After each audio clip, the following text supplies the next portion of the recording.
Radhe Radhe friend, जय श्री कृष्णा। वीणा Deepak Soni YouTube channel में आप लोगों का स्वागत है। आज मैं आप लोगों को इस वीडियो के माध्यम से अपरा एकादशी व्रत की पूजा विधि बताऊंगी। पंचांग के अनुसार ज्येष्ठ माह के कृष्ण पक्ष की एकादशी तिथि 23 मई को शुक्रवार को सुबह 1:12 पर ही शुरू होगी और 23 मई को रात 10:00 पर समाप्त होगी। इसीलिए उदय तिथि के अनुसार हम 23 मई को अपरा एकादशी व्रत बनाएंगे। आप लोगों को इस वीडियो के अंदर अपरा एकादशी की सरल पूजा विधि बताती हूँ। तो सर्वप्रथम हमें नियमों का पालन हमें एकादशी के पहले दिन से ही प्रारंभ कर देना चाहिए। एकादशी व्रत के नियमों का पालन हमें दशमी तिथि की शाम से ही शुरू कर देना चाहिए। इस दिन सूर्यास्त से पहले सात्विक भोजन करें और ब्रह्मचर्य नियम का पालन करें। सुबह जल्दी उठकर स्नान करें और स्वच्छ वस्त्र धारण करें। व्रत का हमें सर्वप्रथम संकल्प लेकर भगवान विष्णु की पूजा करनी पड़ती है। आप लोगों के पास भगवान विष्णु की प्रतिमा नहीं है तो आप लड्डू गोपाल भगवान की भी पूजा कर सकते हैं। तो हम एकादशी व्रत की पूजा विधि प्रारंभ करते हैं। तो सर्वप्रथम हमने चौकी ली, आप पाटा भी ले सकते हो। उसके ऊपर हमने पीला वस्त्र बिछा लिया है क्योंकि भगवान विष्णु को पीले वस्त्र अत्यधिक प्रिय है। उसके बाद में हमने लक्ष्मी नारायण तथा भगवान विष्णु और लक्ष्मी माता की प्रतिमा गंगा जल से स्नान करके विराजमान कर दी।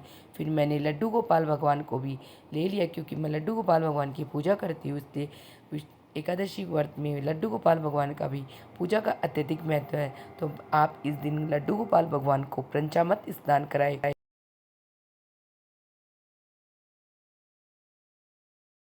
जेठ के महीने में अत्यधिक गर्मी है और प्लस एकादशी के व्रत में भगवान को पंचामृत स्नान कराने से शुभ फल की प्राप्ति होती है। उसके बाद में मैंने भगवान को हल्दी और चंदन का तिलक लगाए। आज के दिन एकादशी पर भगवान पर चंदन का तिलक का अत्यधिक महत्व। उसके बाद में मैंने लक्ष्मी माता को रोली का तिलक लगाया। उसके बाद में भगवान को कान्हा जी को उनका मुकुट पहना दिया और उनके आभूषण भी पहना दिया। उसके बाद में आप सबको पता है कान्हा जी और भगवान विष्णु को तुलसी दल अत्यधिक प्रिय है। तो कान्हा जी और भगवान विष्णु को मैंने तुलसी दल अर्पित किया। तुलसी दल अर्पित करने के बाद में भगवान को भोग लगाएंगे। तो मैंने पेड़े का भगवान को एकादशी पर भोग लगाया। उसके साथ ही मैंने ड्राई फ्रूट्स का भोग भी भगवान को लगाया, जिसमें मैंने बादाम, अखरोट ये सभी लिए हैं भगवान को भोग लगाने के लिए।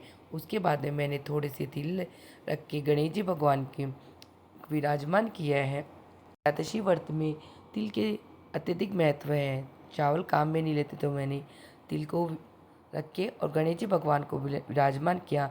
मैंने गणेश जी भगवान को भी गंगा जल से स्नान करवा लिया। उनके बाद में उनको तिलक कर लिया और उन्हें अत्यधिक प्रिय है तो उनको शमी पत्र अर्पित किया और उन्हें मोली रूपी कलावा भी अर्पित किया, या आप जनेऊ भी भगवान गणेश जी को अर्पित कर सकते हो। उसके बाद में कान्हा जी और विष्णु भगवान को तुलसी दल प्रिय है, इसलिए गणेश जी भगवान का हमने भोग अलग से रखा है मैंने, क्योंकि कान्हा जी और विष्णु भगवान को तो तुलसी पत्र चढ़ता है लेकिन गणेश जी भगवान को नहीं चलता। उसके बाद में आप सबको पता है कान्हा जी और विष्णु भगवान की पूजा में शंख का भी अत्यधिक महत्व है। तो मैंने भगवान के पास शंख रखा और भी तुलसी दल रखे और भगवान को आज के दिन पीले फूलों भी अर्पित करने का अत्यधिक महत्व है। तो मैंने कान्हा जी और भगवान विष्णु को भी पीले फूल अर्पित किए। उसके बाद में मैंने गणेश जी भगवान को भी फूल अर्पित किए। इस प्रकार मैंने सभी भगवानों को फूल भोग अर्पित कर दिए। उसके बाद में भगवान के पास हम पानी का कलश भी रखेंगे। मैंने कान्हा जी के लिए पानी पीने के लिए कलश रख दिया है। उसके बाद में हम कथा कहानी सुनेंगे तो इसके लिए भी मैंने एक कलश अलग से रख दिया है, विराजमान कर दिया है। उसके बाद में हम घी का दिया प्रज्वलित करेंगे और उससे पहले मैंने भगवान को फलों का भोग भी और लगाया है। ये सभी भगवान को भोग अर्पित करने के बाद में पूजा करने के बाद में अब मैं घी का दिया प्रज्वलित कर रही हूँ। घी के दिए के नीचे भी मैंने आपको हमेशा पर पूजा में आप चावल रखते हो लेकिन एकादशी पर्व पे हम चावल का काम में नहीं लेते, इसलिए मैंने थोड़े से तिल के दाने रख के उसके ऊपर मैंने घी का दिया रखा है। अब मैंने घी का दिया प्रज्वलित कर दिया है। दिया प्रज्वलित करने के बाद में अब हम भगवान की धूप भी जलाएंगे। धूप जला के भगवान की धूप घुमा दी है। मैंने सभी भगवान से प्रार्थना की है कि भगवान आप लोग मेरी पूजा को इस प्रकार मैंने धूप प्रज्वलित करके भगवान के धूप घुमा दी है। और उसके बाद में हम एकादशी व्रत की कथा कहानी सुनेंगे। तो कहानी सुनने के लिए हम हाथ में थोड़ी सी तिल के दाने और फूल ले लेंगे।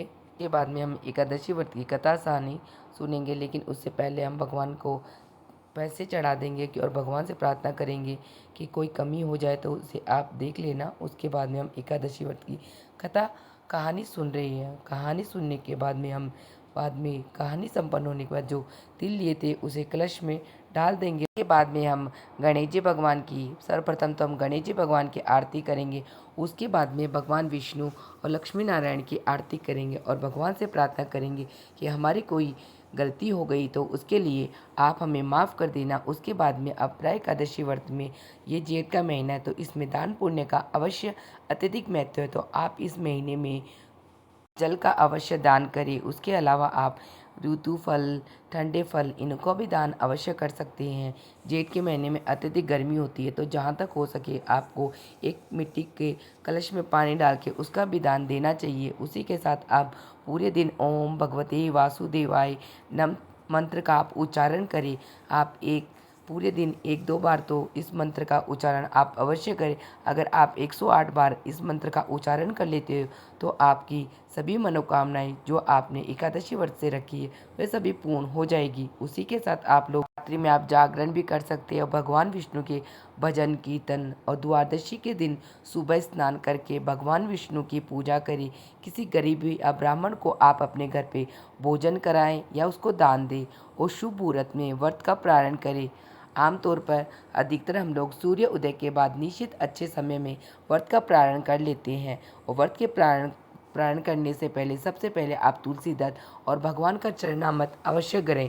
उसके बाद आप लोग सात्विक भोजन ही ग्रहण करें। एकादशी के व्रत के दूसरे दिन कभी भी हमें तामसिक भोजन नहीं सेवन करना चाहिए, क्योंकि आपने पहले दिन भगवान विष्णु की एकादशी की है तो उससे आपका पुण्य नष्ट हो जाता है। इसीलिए कभी भी आपको द्वादशी के दिन व्रत का प्रारंभ करते समय तामसिक भोजन नहीं करना चाहिए। उसी के साथ आपको दूसरे दिन अत्यधिक मात्रा में दान धर्म अवश्य करने चाहिए। इसी के साथ मेरी अपरा एकादशी व्रत की पूजा विधि संपन्न हुई। आप सबको मेरी पूजा विधि कैसी लगी मुझे कमेंट बॉक्स में जय श्री कृष्णा लिख के ज़रूर बताना। वीडियो पसंद आई तो वीडियो को लाइक करना और चैनल को सब्सक्राइब करना, जिससे आने वाली वीडियो का नोटिफिकेशन आप लोगों को मिल सके। वीडियो देखने के लिए आप सभी का धन्यवाद।